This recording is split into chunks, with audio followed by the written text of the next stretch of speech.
પુષ્ટિ માર્ગ છે એ સનાતન ધર્મની એક શાખા છે, ડાળી છે, બ્રાન્ચ છે. ધ્યાનથી સાંભળો, બીજું બધું જ કામ છોડી દો. હવે એ જે શાખા છે એની પોતાની કોઈ ઓળખ છે. જેમ કોઈ ડાળી છે એના ઉપર આપણે ઝૂલવાના કામમાં ઉપયોગમાં લઈએ, કોઈક ઝાડી છે એના ઉપર બેસવાના માટે ઉપયોગમાં લઈએ. તમને એવું ક્યારે અવસર મળ્યો છે ઝાડ ઉપર કૂદવાનો કે ચડવાનો, પડવાનો? કોઈ વખતે તમે એવા સ્થાનમાં જાઓ કે જ્યાં તમને આ બધો આનંદ મળે? કે પછી આપણે આપણો જન્મ એવું ઈચ્છીએ કે એકાદ જન્મ ભગવાન આપણને વાંદરાનો આપે તો આપણે એનો સાચો આનંદ લઈ શકીએ. તો પુષ્ટિ માર્ગ પણ એ સનાતન ધર્મની એક શાખા છે. બીજી કોઈ શાખાઓનું નામ તમે આપી શકો જે સનાતન હિન્દુ ધર્મમાંથી પેદા થયેલા અન્ય કોઈ સંપ્રદાય હોય? કોઈ પણ સંપ્રદાયનું નામ નહીં? હા, મૈત્રી, સ્વામિનારાયણ, પછી માનસી શૈવ સંપ્રદાય, પછી હા બોલો, શાક્ત સંપ્રદાય,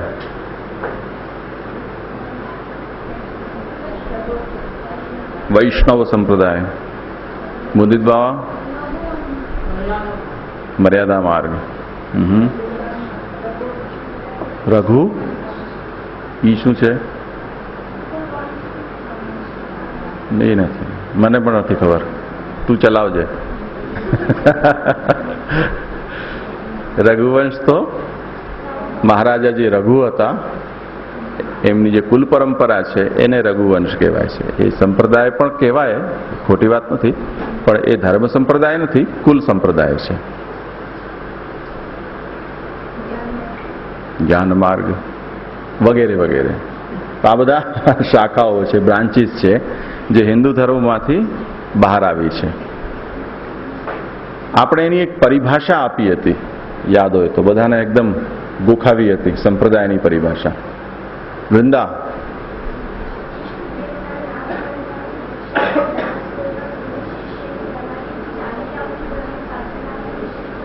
અરે શાબાશ શાબાશ, જરા સરખી તાળી પડાવો, બહુ જોરદાર બોલી છે. હા,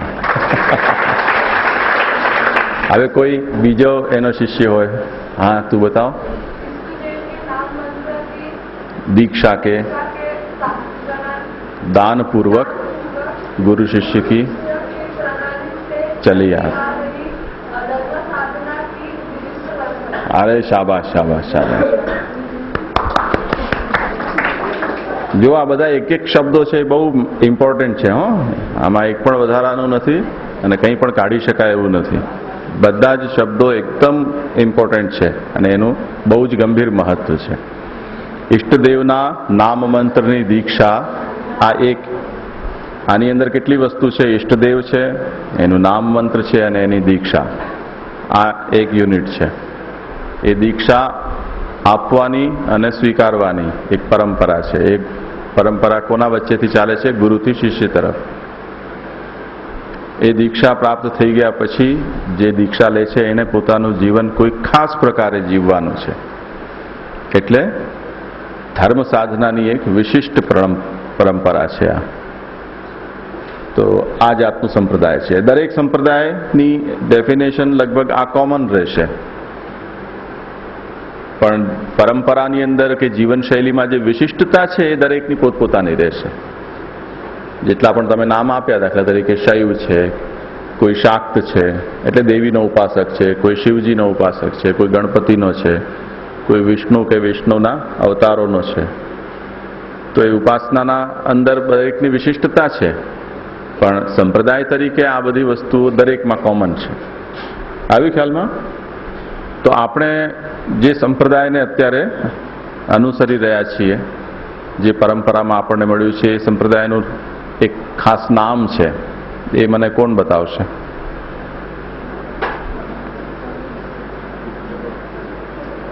આપણો જે સંપ્રદાય છે, મહાપ્રભુજીએ જે સંપ્રદાયને પ્રકટ કર્યો છે એનું એક ખાસ નામ છે પુષ્ટિ ભક્તિ સંપ્રદાય. જુઓ, સંપ્રદાયના બે પાસાઓ છે, એક ધાર્મિક પાસું અને બીજું એક તાત્વિક કે દાર્શનિક ચિંતન પાસું. તો પુષ્ટિ ભક્તિ સંપ્રદાય જ્યારે આપણે કહીએ છીએ ત્યારે એ આપણા સંપ્રદાયનું ધાર્મિક પાસાનું નામ છે, પણ જે વૈચારિક ચિંતનનું કે તાત્વિક આપણો જે પક્ષ છે મહાપ્રભુજીએ બતાવ્યું છે એનું કંઈક બીજું નામ છે, શુદ્ધાદ્વૈત બ્રહ્મવાદ. જુઓ, આ વાતને ખાસ સમજવાની જરૂર છે, એટલા માટે કે જે શિવની ઉપાસના કરે છે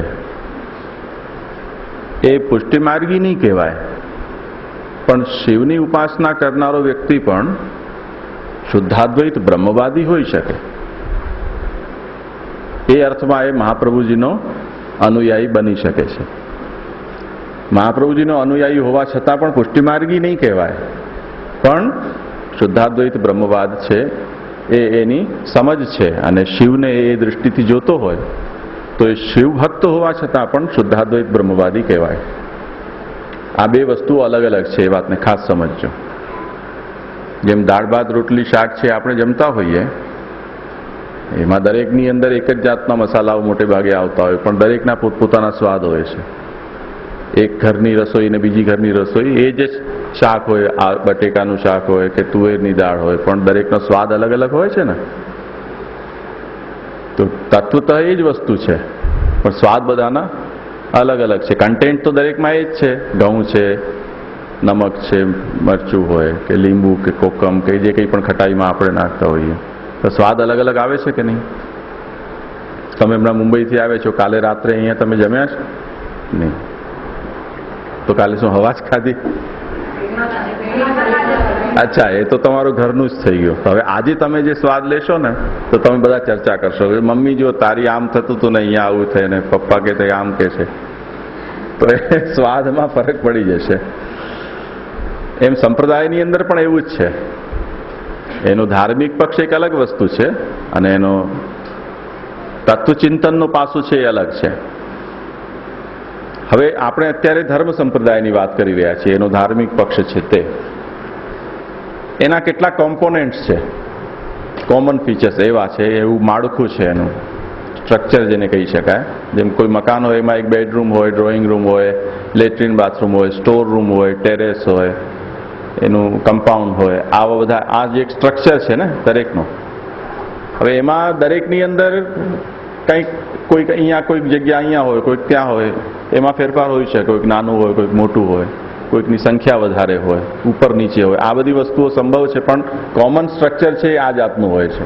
એમાં દરેક સંપ્રદાય છે એનું એક કોમન સ્ટ્રક્ચર છે જેના ભેગા થઈને એ સંપ્રદાયનું સ્વરૂપ બની જાય. એ મને કોણ બતાવશો? એના ઘટક તત્વો, એ ટાઇટલ આપણે આપ્યું હતું, સંપ્રદાયના ઘટક એટલે એને બનાવનારા, કોમ્પોનન્ટ ફેક્ટર્સ. હા,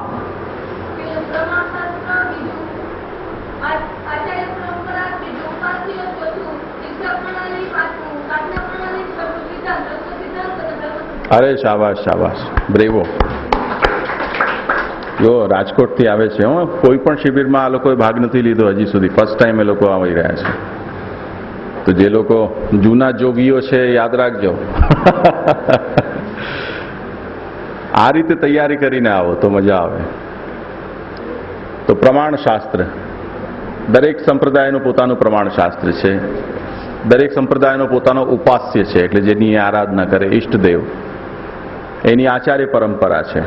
પછી આચાર્ય શિષ્યને જે આપે છે દીક્ષાની પ્રણાલી, શિષ્ય જે રીતે એ સંપ્રદાયના સિદ્ધાંતોને પોતાના જીવનમાં ઉતારવાનો પ્રયાસ કરે એ જીવનશૈલી, એની સાધના પ્રણાલી, અને સિદ્ધાંત, ધર્મ સિદ્ધાંત અને તત્વ સિદ્ધાંત, આ બધા એવા પક્ષો છે જે દરેક સંપ્રદાયમાં છે.